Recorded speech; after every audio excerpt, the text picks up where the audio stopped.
I'm just gonna talk normally. Can you pass me mic? Hell yeah. Oh, get your camera? I was cutting open boxes all day. I don't know if that's the best way to do Got that. mosquitoes. Okay. Oh god, all eyes on me. All eyes on you. Yeah. I don't even know if I need to put my microphone on for that. Y'all can hear me just fine for right now. So first off, thank you guys for coming, like all of y'all. This is like awesome. I've always wanted to go to a poetry reading, and I was like, there's like no poetry readings in like, you know, this part of Austin, so why not just bring one here? So yeah, thank you so much. Yay! Yeah. Let's go, Raven. Wait, snap.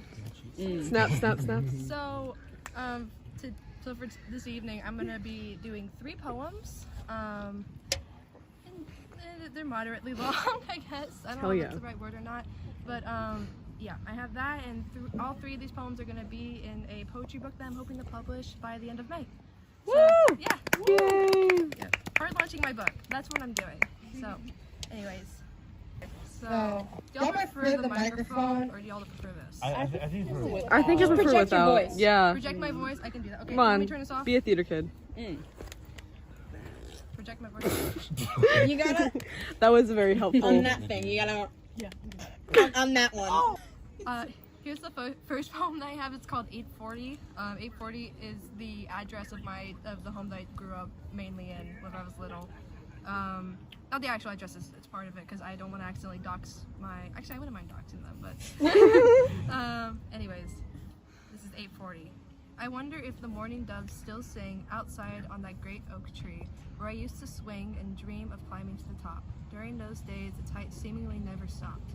Do the walls still remember me, how I used to glide my short fingers across their bones? In their tight embrace, I made a temporary home, flexing and deflecting around every nurtured and grown problem that endangered my sprouting microcosm.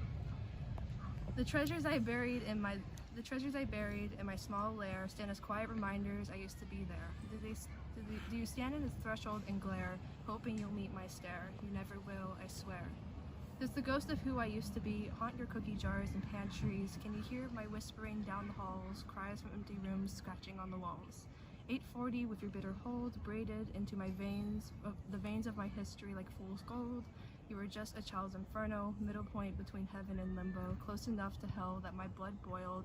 I climbed up that oak tree and went home long ago. And that's it. That was so good. Thank you.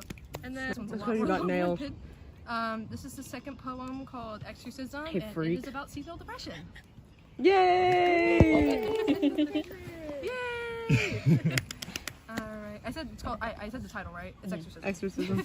Sorry. Alright, here we go. Taking the heat from my skin, harbinger of cold, is in my bones, making a calcium and biotic home. Slowly the bell tolls my sentence. I wake, reminding myself of sentiments from old testaments I once bound myself to broken. Texas mountain laurels, blooming as spring is awoken. She's spinning her wheel, weaving together the open wombs and dunes of winter. Spring's twisted sister, her spindle working as the frost starts to dwindle. Exercise and weaponize my greatest weaknesses, learn to abandon them in the empty air like long-winded speeches. Hear my whispers throughout the land of both the living and the dead, repeating like some forgotten and cursed solstice. An exorcism remains completed in my head that'll lay content until winter creeps into my bed like a boogeyman, vultures circling over decay. There I lay dormant for those winter months in disarray, until April showers opened my heart again, defrosting my veins, tending to the fire of my skin. I wonder what could have been if the cold never seeped in. That's it. Wow. Telephone. Yeah, and then here's the last one. This one has 2 names because I couldn't decide which one was better. It's Girlhood and World Eater, because those are so fitting together, which is, you know, you can kind of assume what this is going to be about. This poem's very long, but it's also I wrote this poem just for like to present at the poetry reading, and it became probably one of my most favorite poems I've ever written. Hell yeah. So here we go. Staring into the night sky, into the eye of God, reflecting on my girlhood as it blossoms into womanhood.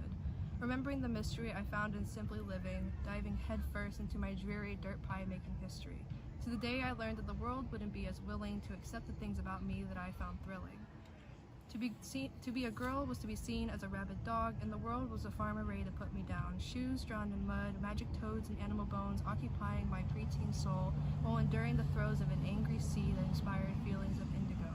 My stomach craved for the universe, and you will feel this in every bitter verse. I traversed across stars that used to look down upon me. Like a pill I was never meant to swallow, and I traveled to places I was never expected to cross. Doomed to a conquest of ingesting the world until it makes me feel full or hollow.